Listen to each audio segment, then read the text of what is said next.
संक्रांति की आप सभी लोगों को हार्दिक शुभकामनाएं। और इसकी तैयारियां हफ्तों भर पहले से ही शुरू हो जाती है, क्योंकि इसमें बनते हैं कई सारे लड्डू। जी हाँ, पोहे के लड्डू बनते हैं, पफ राइस यानी कि मुरमुरे के लड्डू बनते हैं, और सबसे जो फेमस है वो है तिल के लड्डू।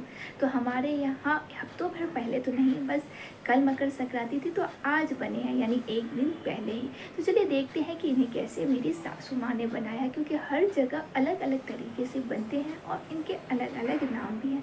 बिहार में इसे लाई मुरलाई के नाम से जाना जाता है, और ज़्यादातर लोग इसे लड्डू कहते हैं। पोहे के लड्डू, मुरमुरे के लड्डू, इस तरह से हम उन चीज़ों से जोड़ते हैं इनके लड्डू को। लेकिन आप लोग क्या कहते हैं ये ज़रूर हमें बताइएगा। तो चलिए, वीडियो काफ़ी इंटरेस्टिंग होने वाला है। Latest start. सबसे पहले हम बनाते हैं तिल के लड्डू। ये है सफ़ेद तिल, और इसको हम सबसे पहले रोस्ट कर लेते हैं। रोस्ट करने से इसका कलर चेंज हो जाएगा। ये जब तक गोल्डन कलर में ना हो जाए तब तक हम इन्हें रोस्ट करते रहेंगे। इसी तरीके से हम चलाते हुए इन्हें गोल्डन कलर कर लेते हैं।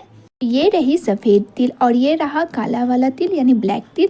तो ब्लैक तिल को रोस्ट करके निकाल लिए हैं, और साइड में ना हमने 1 लीटर दूध को बॉईल होने के लिए दे दिए हैं। जैसा कि हमने कहा कि ये जो तिल के लड्डू होते हैं वो हर जगह अलग अलग तरीके से बनाए जाते हैं, और यहाँ पे कुछ नए तरीके से बन रहे हैं। तो जब तक माँ रोस्ट कर रही है तब तक ये जो जागरी है उसको हम छोटे पीस में कर लेते हैं। मकर संक्रांति में जो लड्डुएं बनती है ज़्यादातर जागरी से बनती है। इसका भी एक मेन रीज़न है, इस टाइम जो होता है जब मकर संक्रांति होती है तब विंटर का सीज़न रहता है, और गुड़ की जो तासीन है यानी कि जागरी की तासीन गर्म मानी जाती है, इसीलिए गुड़ से ही लड्डुएं बनाई जाती है। हमारा जो है यहाँ पे काला तिल वो रोस्ट हो चुका है, और सफ़ेद तिल के भी रोस्ट होकर रखे हुए हैं। यहाँ पे दूध देखे तो वो भी देखिए मलाई निकलने लगा है। इसको थोड़ा सा और गाढ़ा कर लेंगे, तब हम इस गुड़ जो है वो हम इसमें ऐड कर देंगे। और यहाँ पे देखिए जो हमने गुड़ का जो है यानी कि जागरी के पीस कट कर लिए हैं, और यहाँ पे वो हम दे करके इसे अच्छे से मिक्स कर लेंगे। अच्छे से मतलब दूध में जैसे ही हमने गुड़ को दिया और थोड़े बॉईल होने के बाद वो दूध के साथ मेल्ट हो चुका है, और मिल्क का जो कलर है वो गुड़ के कलर में आ चुका है, जैसे कि आप देख रहे हैं। साइड से जो है सो मलाई जम रही है, तो उसको भी हम हटाते हुए इसे अच्छे से मिक्स कर लेंगे और थोड़ा और थिक करेंगे। जब तक जागरी मिल्क के साथ ऐड हो रहा है यानी कि थोड़ा सा और थिक हो रहा है, तब तक हम दूसरी जो है लड्डुए की तैयारी कर लेते हैं। तो यहाँ पे जागरी में थोड़ा सा पानी ऐड करके अच्छे से हम मिक्स कर देते हैं। यहाँ पे पानी हम इसलिए ऐड करते हैं जैसे कि हम चीनी की चाशनी बनाते हैं, ठीक उसी तरीके से हम यहाँ पे जागरी की चाशनी बनाएंगे, और इसके लिए हमें पानी ऐड करना पड़ता है ताकि वो अच्छे से मेल्ट हो सके। अब इसे हम मिलाते रहेंगे, और जब तक इसमें से तार ना निकल जाए तब तक हम इसे अच्छे से मिक्स करेंगे। तो यहाँ पे आप तार की जगह पे आप यहाँ पे पानी में भी दे करके चेक कर सकते हैं। तो यहाँ पे देखिए तार निकल रहा है, और दूसरे तरीके हैं जो आप जो है यहाँ पे हाथों से भी इस तरह से चेक कर सकते हैं। यहाँ पे देखिए, तो यहाँ पे इस तरह से तार निकलने लगे हैं। इसका मतलब है कि हमारा जागरी रेडी हो चुका है लड्डू बनाने के लिए। लड्डुओं के लिए ये जो जागरी की चाशनी है वो रेडी हो चुका है। तो अब हमने जो रोस्ट करके रखे थे काले तिल वो हम यहाँ पे ऐड कर देंगे, और अच्छे से हम मिक्स कर लेते हैं। आप यहाँ पे गैस का फ्लेम ऑफ कर सकते हैं, या फिर इसे दूसरे बर्तन में निकाल लीजिए। लेकिन हाँ, एक चीज़ का ध्यान रखना है कि इसे अच्छे से मिक्स कर लेंगे जागरी के चाशनी के साथ, और फिर हम निकालेंगे। और गरम गरम ही हमें लड्डुएं बनानी है। ठंडी हो जाएगी तब वो अच्छे से लड्डू के शेप में नहीं आएंगे, मतलब जैसा शेप है उसी शेप में रह जाएगा। इसीलिए गरम में ना हाथों जलने की ज़्यादा डर रहती है, तो इसके लिए आपको ठंडा पानी अपने साइड में रखना है, और उसमें हाथ अच्छे से वॉश करने के बाद यानी कि पानी के साथ हम इसे लड्डू बना लेते हैं। जैसा आपको शेप चाहिए, लड्डू के शेप में चाहिए या फिर पेड़े के शेप में, वो आप पे डिपेंड करता है। और इसी तरीके से आप अपना लड्डू बना सकते हैं। आज माँ जो है सो लड्डुएँ बना रही है, और उनका बनाने का तरीका देखिए, दोनों हाथों से कुछ इस तरह से बनाया जा रहा है। तो यहाँ पे देखिए पहले तो इस तरह से लड्डुएँ को ले रहे हैं, और फिर दोनों हाथों से इसे बॉल के शेप में बनाया जा रहा है, क्योंकि इसमें भी एक टेक्निक होती है।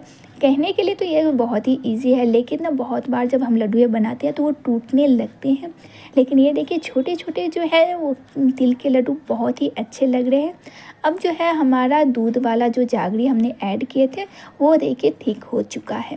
से अगर आप देखें तो ये लग रहा है कि दूध फट गया है, लेकिन दूध फटा नहीं है, ये ठीक हो चुका है और मावे के शेप में आ गया है। इसमें हमने ना 2 इलायची पाउडर भी दे दिया, यानी कि 2 इलायची कूट करके हमने दे दिए हैं और इसे अच्छे से हम मिक्स करेंगे। तो यहाँ पे देखिए तो ये मावा हो गया है जिसमें हमने दूध और जागरी से मिक्स किए हैं।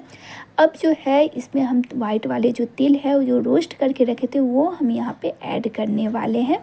तिल के लड्डू कई तरह से बनते हैं, तो यहाँ पे अच्छे से मिक्स हो चुका है मावा और उसमें हमने ऐड किया है रोस्टेड तिल। और यहाँ पे आप चाहे तो ड्राई फ्रूट को भी ब्लॉक करके दे सकते हैं, यानी छोटे पीस में कट करके दे सकते हैं, वो भी बहुत अच्छा लगता है। और आप चाहें तो यहाँ पे ड्राई फ्रूट को भी रोस्ट करके दे सकते हैं, ये आप पे डिपेंड करता है। लेकिन ये बहुत ही सिंपल और ईजी तरीक़ा से इसे मावा वाले जो तिल के लड्डू है वो बनाया जा रहा है। तो जैसे कि हमने ना गुड़ के अच्छे से मिक्स कर लिया है और देखिए हमारा जो है लड्डू के शेप में आ गया है। तो हम इसे भी एक बर्तन में निकाल लेंगे और जैसा शेप हमें चाहिए उस शेप में हम इस लड्डू को बनाना स्टार्ट कर देंगे। मकर संक्रांति आने से पहले ही आपको मार्केट में कई सारे शेप में और कई सारे फ्लेवर के साथ आपको लड्डुएँ दिखने लगेंगी, लेकिन घर की बात कहूँ तो इनकी बात ही अलग हो जाती है। जब हम घर में बनाते हैं तो उसका बात अनोखा होता है और यही रीज़न है कि इन्हें हम घर में बनाना बहुत पसंद करते हैं। तो यहाँ पे देखें तो पानी से आप हाथ को अच्छे से गीला कर लीजिए और तब यहाँ पे लड्डू बनाइए। तो ये देखिए इससे होगा क्या कि आपके हाथ जो है वो गर्म होने के साथ ना जलेंगे नहीं, क्योंकि ये जो जल्दी जल्दी ना गरम गरम ही बनाया जाता है, नहीं तो ठंडे में जैसे कि हमने कहा कि शेप जो देंगे वही शेप में आ जाएगा। तो यहाँ पे अभी तक 2 लड्डुएँ रेडी हो चुके हैं जिनमें है काले तिल की और यहाँ पे सफ़ेद तिल की, यानी कि तिल के लड्डू कंप्लीट हो चुके हैं। अब चलते हैं और लड्डुए की बात कहूँ तो यहाँ पे लड्डुए ही बन रहे हैं, इसीलिए इन्हें बॉल के शेप में रखा गया है और बहुत ही खूबसूरत लग रहे हैं। जैसे कि आप यहाँ पे देख सकते हैं ये है ब्लैक तिल यानी कि काले तिल के छोटे छोटे लड्डुए और उनके साथ हैं सफ़ेद तिल के लड्डू। ये देखिए बहुत ही प्यारा सा लुक आ रहा है दोनों तिल के कॉम्बिनेशन में। तो यहाँ पे अब देखें तो तिल के लड्डू कंप्लीट हो चुके हैं। अब चलते हैं दूसरे लड्डू की तरफ कि अब कौन सा लड्डू बनने वाला है।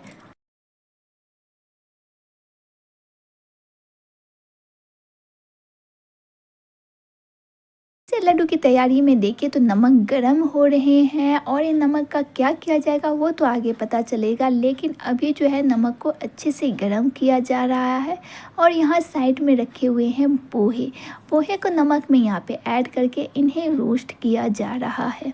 ऐसा इसलिए किया जाता है कि गांव में जब हम लोग लाई के लिए यानी कि लड्डुए के लिए जो पोहे रेडी करते हैं तो उन्हें बालू के साथ हम इन्हें भूनते हैं। वैसे तो नॉर्मल भी भून सकते हैं, लेकिन बालू के साथ भूनते हैं तो उनको वो जो है अच्छे से फूलता है। और इसीलिए माँ जो है सो यहाँ पे बालू तो नहीं मिले, लेकिन यहाँ पे नमक से इन्हें भुना जा रहा है। बालू यानी कि सैंड के साथ भुना जाता है। सैंड अच्छे से गर्म करके पोहे को भूनते हैं और फिर हम भूनने के बाद सैंड उसमें डाल देते हैं तो वो अच्छे से फूलता है। यहाँ पे जैसे कि हमने काले तिल के लिए गर्म पानी में गुड़ की चाशनी बनाई थी, वैसे ही हम यहाँ पे जो है सो गुड़ की चाशनी में ऐड करेंगे भुना हुआ पोहा। इसी प्रोसेस से हम मुरमुरे के भी लड्डू बनाते हैं, यानी कि पफ राइस की लड्डुएँ भी बनती है। यही गुड़ की जो है सो हम चाशनी बनाते हैं पानी के साथ और उसके तार निकल जाने के बाद हम उन्हें लड्डुए के शेप में देते हैं। यहाँ पे देखें तो अच्छे से हम जागरी इनमें ऐड कर चुके हैं, यानी कि चाशनी जागरी के बना करके हम पोहे को अच्छे से ऐड कर दिए हैं और इन्हें दोनों हाथों की हेल्प से इन्हें लड्डू हम बना दिए हैं। तो इसी प्रोसेस से बनती है जागरी के लड्डू। जैसे हमने कहा कि मुरमुरे के लड्डू भी सेम होते हैं, सेम प्रोसेस से बनाया जाता है, यानी कि जागरी की चाशनी बनाए जाते हैं और इसके ऊपर से ऐड किया जाता है ये मुरमुरे। इसे आप बहुत लोग बहुत नाम से जानते हैं, आप लोग इसे क्या कहते हैं ये ज़रूर बताइएगा। इसे जनरली पफ राइस के नाम से जाना जाता है। और यहाँ पे देखिए तो उनकी चाशनी भी रेडी हो चुकी है। सेम प्रोसेस से हम इन्हें भी बना लेते हैं। जो मकर संक्रांति में बनने वाले जागरी के लड्डू हैं वो तो हो गए रेडी। यहाँ पे जिनमें बने हैं तिल के लड्डू, दो तरह के जो तिल होते हैं, काले तिल और सफ़ेद तिल, इनके लड्डुएँ काफ़ी फेमस मानी जाती है। स्पेशल ये जो सफ़ेद वाले तिल है, ये कई तरह से बनते हैं और बहुत ही टेस्टी खाने में लगता है। इसके साथ बने हैं और भी लड्डुएँ, जिनमें है पोहे के लड्डू और मुरमुरे के लड्डू। मकर संक्रांति के लिए लड्डुएँ हो गए हैं रेडी और आप सभी लोगों को हैप्पी मकर संक्रांति।